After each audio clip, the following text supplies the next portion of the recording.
Hello friends, welcome to Lakshmi Aluvala's kitchen. నేను మీ లక్ష్మి. ఈరోజు రెసిపీ కాలీఫ్లవర్ బీన్స్ ఫ్రై. ఇక్కడ నేను వైట్ బీన్స్ యూస్ చేస్తున్నానండి. ఇది చాలా బాగుంటుంది. ఆనియన్ లేకుండా చేస్తున్నాను. ఇంకొన్ని రోజుల్లో కార్తీక మాసం అయిపోతుంది కదా, ఇది కూడా ట్రై చేసి దీని టేస్ట్ ఎలా ఉంటుందో కూడా చూసేయండి. చాలా ఈజీగా అండ్ టేస్టీగా ఎలా చేసుకోవాలో ఈ వీడియోలో చూపిస్తున్నాను. సో స్టార్ట్ చేద్దాం. ముందుగా స్టవ్ ఆన్ చేసి ప్యాన్ పెట్టుకొని 2 టేబుల్ స్పూన్స్ ఆయిల్ వేసుకోవాలి. ఈ ఆయిల్ వేడైన తర్వాత ఇందులో 3 బిర్యానీ ఆకులు వేసుకోవాలి. ఇది వేయడం వల్ల కాలీఫ్లవర్ స్మెల్ రాకుండా ఉంటుంది. ఇప్పుడు 1 టేబుల్ స్పూన్ పచ్చిశనగపప్పు, 1 టేబుల్ స్పూన్ మినప్పప్పు, 1/2 టీ స్పూన్ ఆవాలు, 1/2 టీ స్పూన్ జీలకర్ర వేసుకుని మీడియం ఫ్లేమ్లో ఉంచుకుని వీటిని 1 నిమిషం పాటు వేయించుకోవాలి. ఈ పోపు దినుసులన్నీ బాగా వేగిన తరువాత 4 పచ్చిమిర్చిని కట్ చేసి వేసుకోవాలి. అలాగే 4 ఎండుమిర్చి కూడా వేసుకొని కొద్దిగా కరివేపాకు వేసుకొని ఇవన్నీ ఒకసారి కలుపుకొని వేయించుకోవాలి. మీరు కావాలంటే ఈ టైంలో ఆనియన్స్ వేసుకోవచ్చు, అల్లం వెల్లుల్లి పేస్ట్ కూడా వేసుకోవచ్చు. నేనైతే వేయడం లేదు.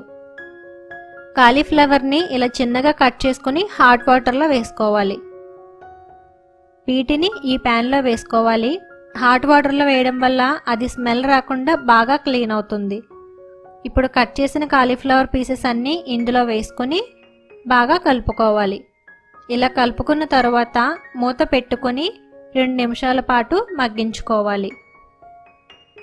2 నిమిషాల తర్వాత మూత తీసుకుని ఒకసారి మళ్ళీ కలుపుకోవాలి. ఇప్పుడు బీన్స్ వేసుకోవాలండి. నేను ఇక్కడ 1/2 కిలో తీసుకున్నాను. 1 కాలీఫ్లవర్ తీసుకున్నాను, దానికి 1/2 కిలో బీన్స్ తీసుకున్నాను. వీటిని శుభ్రంగా కడిగి ఉంచుకున్నాను. వీటిని కూడా ఇందులో వేసేసుకుని ఇప్పుడు 1 టీ స్పూన్ ఉప్పు వేసుకోవాలి. ఉప్పు వేసిన తర్వాత 1/2 టీ స్పూన్ పసుపు కూడా వేసుకుని వీటన్నింటినీ ఒకసారి బాగా కలుపుకోవాలి. ఈ రెండింటి కాంబినేషన్లో ఈ ఫ్రై చాలా బాగుంటుందండి. నాకు తెలిసినంత వరకు ఈ బీన్స్ని సపరేట్గా కర్రీ చేసుకుంటారు, అలాగే కాలీఫ్లవర్ కూడా సపరేట్గా చేసుకుంటారు. ఈ 2 కలిపి చేసుకుంటే చాలా బాగుంటుంది. ఇలా మొత్తం కలుపుకున్న తర్వాత మూత పెట్టుకుని ఒక 5 మినిట్స్ పాటు మధ్యలో కలుపుకుంటూ మగ్గించుకోవాలి.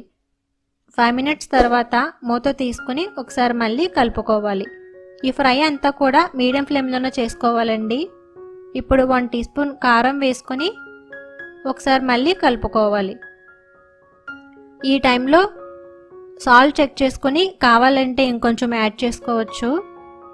ఇప్పుడు మూత పెట్టి ఇంకొక 2 నిమిషాల పాటు మగ్గితే సరిపోతుంది. అంటే ఈ బీన్స్ ఉడికేంత వరకు మగ్గించుకోవాలి. 2 నిమిషాల తర్వాత మూత తీసుకొని ఈ బీన్స్ బాగా ఉడికాయో లేదో చెక్ చేసుకోండి. ఇలా చేతితో పట్టుకొని మెదిపితే మెత్తగా అయిపోతే అది ఉడికిపోయినట్టే. ఒకవేళ ఉడకకపోతే ఇంకొక 2 నిమిషాల పాటు మూత పెట్టి మగ్గించుకోవాలి.